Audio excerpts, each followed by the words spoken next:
اے محبوب ارشاد فرما دیجئے، اے لوگو اگر تم اللہ سے محبت کرتے ہو، اللہ سے پیار کرتے ہو تو پھر میری اتباع کیجئے۔ پھر کیا ہوگا؟ یحببکم اللہ، تم محبت کرنے نکلے تھے لیکن تم خود محبوب بن جاؤ گے، اللہ تمہیں اپنا محبوب بنا لے گا۔ جب تم اس کی محبتوں کے مستحق بن جاؤ گے تو پھر تمہارے اوپر کرم نوازیوں کی بارشیں اتریں گی اور تمہیں خیر کی توفیقات سے نواز دیا جائے گا۔ تم راہ حق پہ چلو گے تو تمہارے لیے آسانیاں پیدا کر دی جائیں گی، ورنہ یہ راستہ بہت کٹھن ہے۔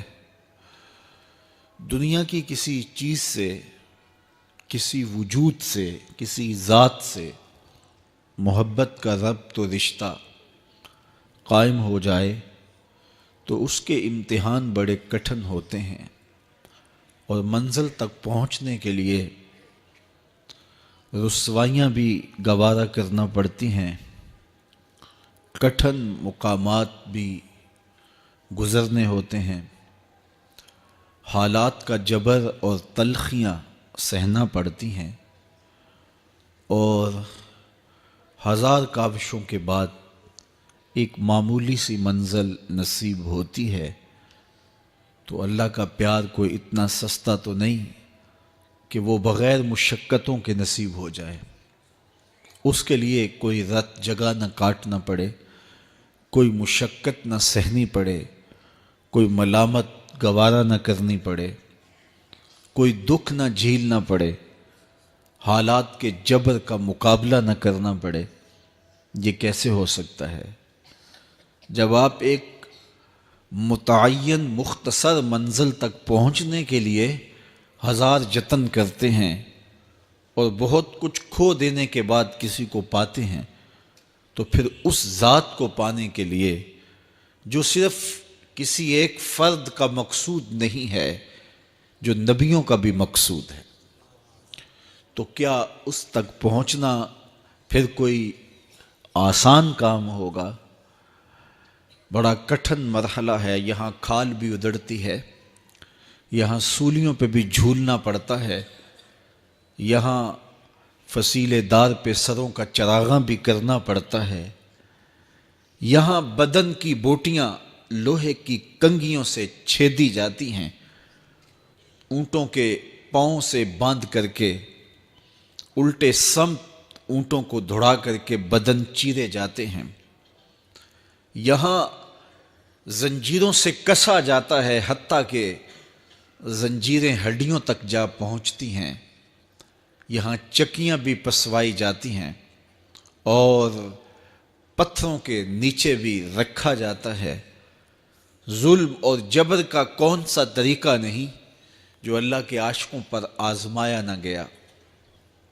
کون سا جبر نہیں جو اہل اللہ کو راہ حق میں سہنا نہ پڑا؟ سر پہ آرا رکھ کے پاؤں تک نبی چیر دیے گئے۔ حضرت زکریا کی کہانی پڑھ لیجئے۔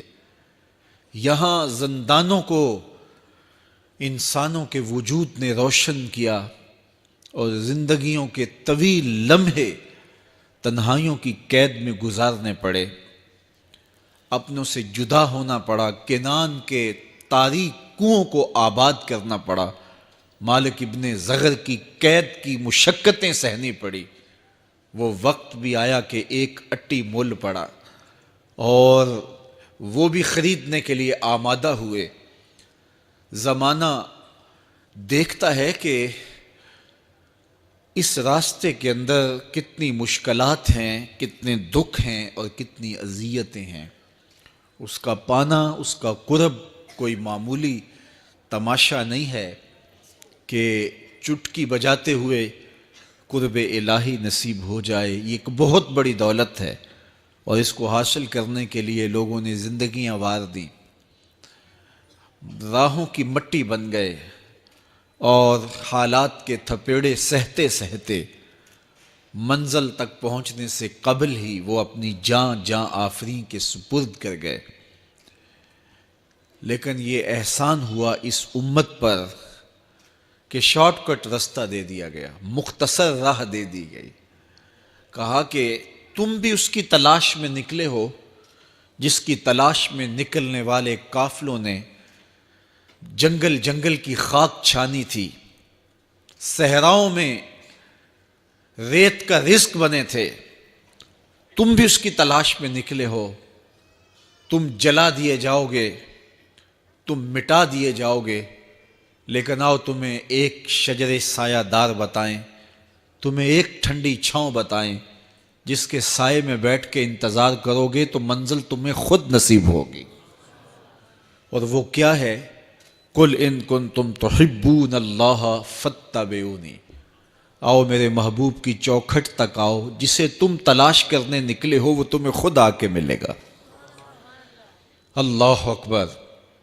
حضرت داتا گنج بخش علی حجویری نے کشف المحجوب میں تصوف کی کچھ اصطلاحات کا ذکر کیا ہے۔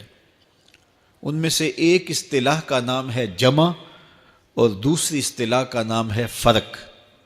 جمع کیا ہے اور فرق کیا ہے؟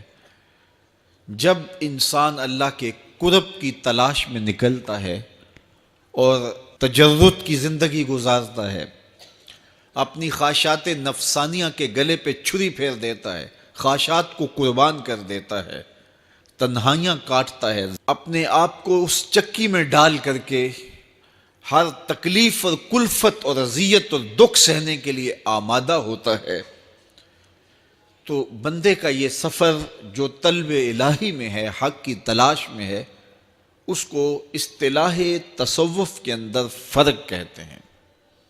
اور پھر جب بندے کی اس طلب پر، تگ و تاز پر، اس کی تڑپ اور بے تابی پر اللہ کو رحم آتا ہے تو وہ اپنے بندے کو اپنے قرب سے نوازتا ہے، تو اس کو شریعت کی اصطلاح میں، تصوف کی اصطلاح میں جمع کہتے ہیں۔ تو حضرت داتا گنج بخش علی حجویری فرماتے ہیں فرق کے راستے پہ کوئی صدیوں گامزن رہے، اللہ کا قرب نہیں مل سکتا، اس لیے کہ اس کے قرب کی کوئی انتہا ہی نہیں ہے، لامتناہی سلسلے ہیں۔